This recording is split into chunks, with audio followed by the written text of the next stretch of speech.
और बात हमारे सेगमेंट न्यूज लेंस की। रूस यूक्रेन युद्ध को शुरू हुए आज पूरा एक साल हो गया है। पिछले साल 24 फरवरी के दिन ही रूस की सेनाओं ने यूक्रेन में दाखिल हुई थी और रूस यूक्रेन युद्ध की शुरुआत हुई थी।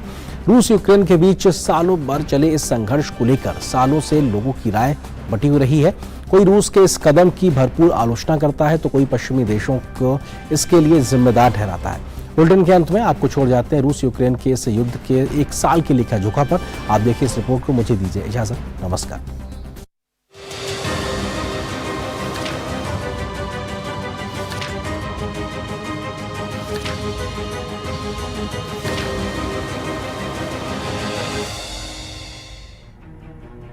रूस यूक्रेन युद्ध की लोग मोटे तौर पर दो तरीके से व्याख्या करते हैं। पहली यह है कि रूस ने यहाँ एक विस्तारवादी देश की तरह यूक्रेन को कब्जाने के लिए यह हमला किया है।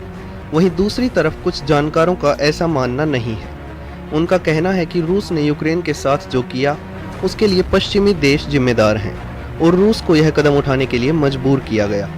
हम जानने की कोशिश करेंगे आखिर क्या है इन दोनों दावों के पीछे की कहानी। दरअसल रूस यूक्रेन युद्ध का मुद्दा आते ही यूक्रेन को दी गई सुरक्षा के आश्वासन की बात होती है। सोवियत संघ के विघटन के बाद यूक्रेन को सुरक्षा की गारंटी दी गई थी।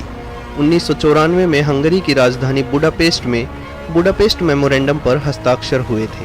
इस मेमोरेंडम में रूस, अमेरिका और ब्रिटेन ने यूक्रेन को सुरक्षा का आश्वासन दिया था। यूक्रेन के पास सोवियत यूनियन के समय के परमाणु हथियारों का एक बड़ा जखीरा था। बुडापेस्ट मेमोरेंडम में सुरक्षा गारंटी मिलने के बाद यूक्रेन ने ये परमाणु हथियार रूस को सौंप दिए थे।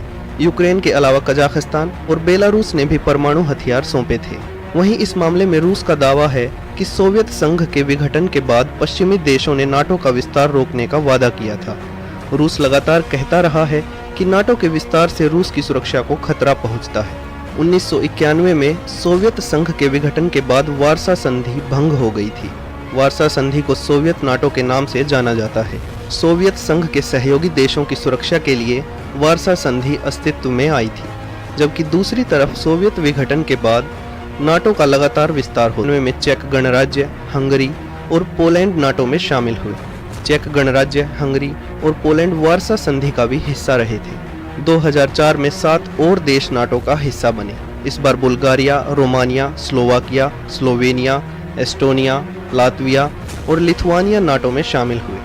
एस्टोनिया, लातविया और लिथुआनिया इससे पहले सोवियत संघ का भी हिस्सा रहे थे। 2009 में क्रोएशिया और अल्बानिया नाटो का हिस्सा बने। फिर 2017 में मोंटेनिग्रो और 2020 में उत्तरी मैसेडोनिया नाटो में शामिल हुए।